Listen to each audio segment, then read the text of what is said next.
Welcome back to the Handbook. I hope you've had a chance to watch Anders Gronstedt discuss a chapter on the use of social science research methods in public relations. This is a social science, which suggests that it's, of course, different from the physical sciences and the kind of methodologies and research techniques we use.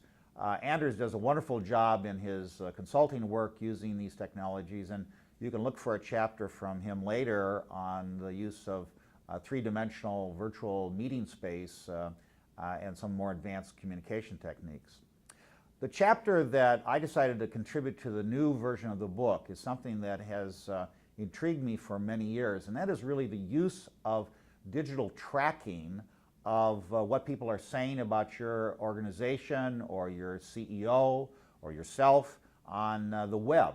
And what I've done is, over the many years, I've tried to track the use of artificial intelligence. Now, I know this sounds a little abstract, but what's happened over the last 3 decades, and mostly in the last decade, is that we have created software that is so easy to use that it's available commercially to corporations. And if you look at this chapter, you'll see that most of the leading corporations and many not-for-profit organizations subscribe to these services that go way beyond Google. They go way beyond the normal free services available to you as a web user. The spirit is that they put together data sets of what people are saying about your company in graphs, bar graphs, in line graphs, in printouts of what percentage of, for example, journalists are talking about your company compared to talking about other companies. That's a share of mind of journalists. We think that's very interesting because if they're talking about you, you're either doing a really good job of getting your message out, or maybe you're in trouble and they find you're a company of interest because you're going through crises. Well, that's easy enough to test as well, because these software programs that I discuss in the chapter will actually read the content of what's written about you and will categorize it into either crisis or investor issues or other categories. Beyond that, it gets even more fascinating that these articles can be read by the softwares that I discuss. And these softwares, I've discussed a number of them that I've used actually in my research at the university or teaching my classes.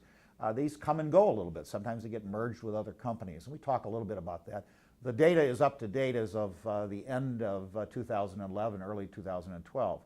But the idea that this information can then also be viewed by this software as whether it's positive or negative stories about your company is just even more interesting to most people, because this allows us to make a judgment of whether, if we have 500 articles on our company, that which ones we should read are the ones that are perhaps the negative ones first, and then perhaps go look at some positive ones to make ourselves feel a little bit better, and then go look at the so-called neutral ones in the middle. This is a major breakthrough, I think, in the ability of organizations to track what is being said in the new social media world.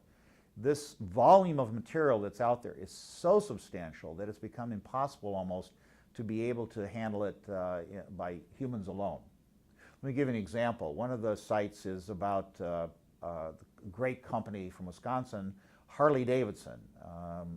Those men of my age who might be viewing this have probably had a desire to go back to riding these, maybe a little midlife crisis. For people who buy these, are actually fairly expensive items.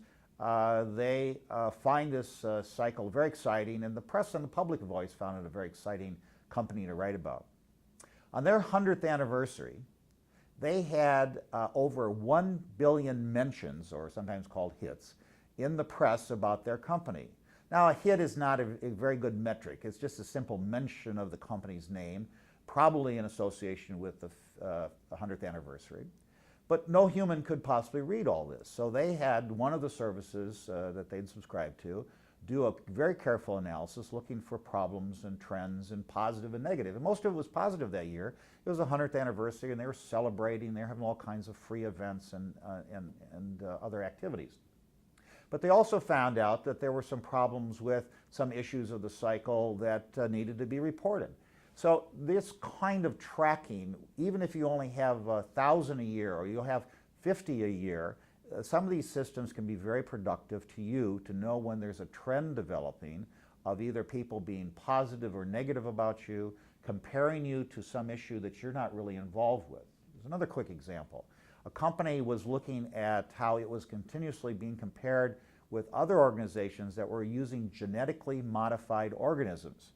Now, you can read about this, but the subject is a very sensitive topic, and in many nations, particularly in Africa at that time, the governments were outlawing companies doing business in this particular area. They, I think mistakenly, frankly, felt that some of these organisms were dangerous, when in fact they were able to produce more food for starving people than in their nations than they were able to do otherwise. However, this company, who found out that they were being listed in these lists of other genetically modified organism companies, doesn't use that technology. And yet this tracking system was able to identify something that they normally wouldn't have tracked for. Then the company that advised them moved them into a position where they were removed from these lists in time not to be able to be caught in a crisis situation. So you may be mistakenly be talked about. There have been cases where people are talking about chemicals or food additives in a mistaken way, a case in Peru. And this tracking system was able to allow the company to contact the journalists in Peru quickly enough so that the story didn't spread. This chapter goes into great detail on a lot of these kinds of examples and these kinds of technologies. This is what the next generation, and I hope anyone, will look at as a possible measurement tool for themselves. This goes beyond social science media, but it complements questions that you find from your social science surveys. Say, well, maybe we should look into that particular issue. These softwares are available so that they come up on your website every morning, and you can look at what the trends are. You can then use it as a way of discussing the issues within your company or organization. The software also allows you to find clips of all these articles and find the ones that were of greatest interest to you, and then be able to consolidate those into a memo or send that off to other individuals in the organization who need to hear about particular technology or human resource issues or whatever it might be. So this has become a very powerful tool.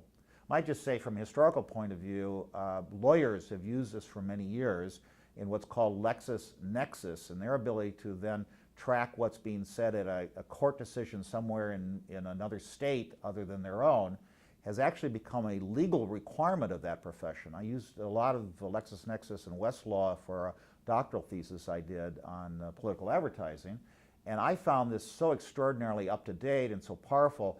The courts have actually said that the lawyers must have access to this, and if they don't have access to it and don't use it properly, they may actually be held culpable or responsible for advising their clients in the wrong way.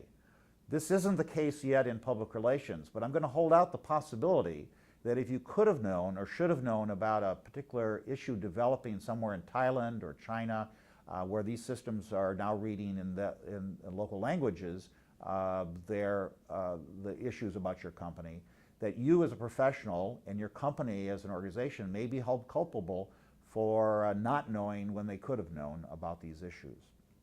Doesn't sound too complicated the way I've explained it, I hope, and it isn't, because you don't need to know all the backroom software behind it. If you're interested and curious, there's some sites that'll help you do that.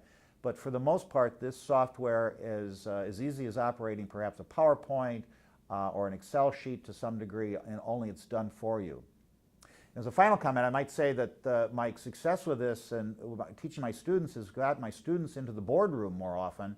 According to my students who work with this field, not only are they well paid for knowing how to use this kind of software, and sometimes they can operate these systems from their homes, which creates a career flexibility and options, but when they have this data, they're often invited into the boardroom, just like financial people are, because PR people now have charts and graphs and immediate data to be able to answer questions that the board of directors or the C-suite of officers of the corporation might have. I can't imagine a modern organization, given the wide range of pricing of these systems today, won't experiment at least with it for a while and see if they need it. I can say with great assurance that if you have a crisis and you don't have this kind of system in place, you're going to miss something that's going to cost you cost you dearly financially. So I would look at this chapter closely. Don't be frightened by it. It's not that complicated. because these systems have been set up to be used as for marketing within the companies, and they know what your needs are, and they've tested them for almost a decade in many of these companies. Good luck.